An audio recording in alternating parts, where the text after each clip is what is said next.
திமுக வந்த பிறந்தாங்க திமுக அந்த போக்சோ ஆக்ட் கிட்டத்தட்ட 1000 வழக்கு மேல தமிழ்நாட்டில் பதிவு செய்யப்பட்டிருக்கு.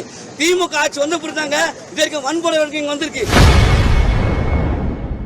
நாம் தமிழர் கட்சி ஒருங்கிணைப்பாளர் சீமான் வீட்டு முன்பு கூடிய அக்கட்சி தொண்டர்கள் தமிழக அரசுக்கு எதிராக கோஷமிட்டதால் பரபரப்பு ஏற்பட்டுள்ளது. ஐயா எங்களை கைது பண்றாங்க.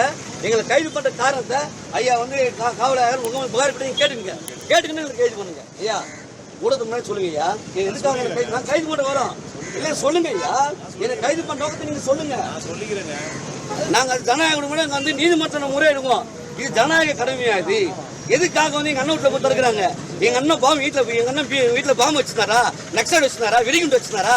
எங்க அண்ணனை தாக்க வந்தான்னு செய்தி வந்துச்சு. அதை கைது பண்ண துப்பு இல்ல. எங்க அண்ணன் வீட்டுல நாங்க பாதுகாப்பு போறோம், எங்களை கைது பண்றாங்க. இது அரசா? இது அரசா? திமுக வந்த பிறந்தாங்க திமுக அந்த போக்சோ ஆக்ட் கிட்டத்தட்ட 1000 வழக்கு மேல தமிழ்நாட்டில் பதிவு செய்யப்பட்டிருக்கு.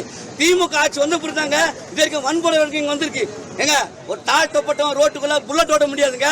கையை வெட்டுறான், காலை வெட்டுறான். இதுல வர அப்பனு கூப்பிடமா வர அந்த வழக்கெல்லாம் வந்து எடுக்க மாட்டேங்குது நீதிமன்றம். யானை உருவம் பண்றாங்க. யானை உருவம் பண்றாங்க.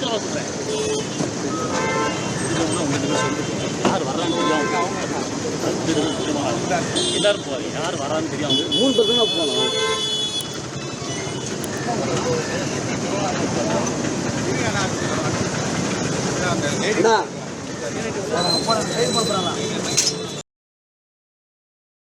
செய்திகளை உள்ளது உள்ளபடி தெரிந்து கொள்ள ரெஃப்ளெக்ட் நியூஸை சப்ஸ்கிரைப் பண்ணுங்க.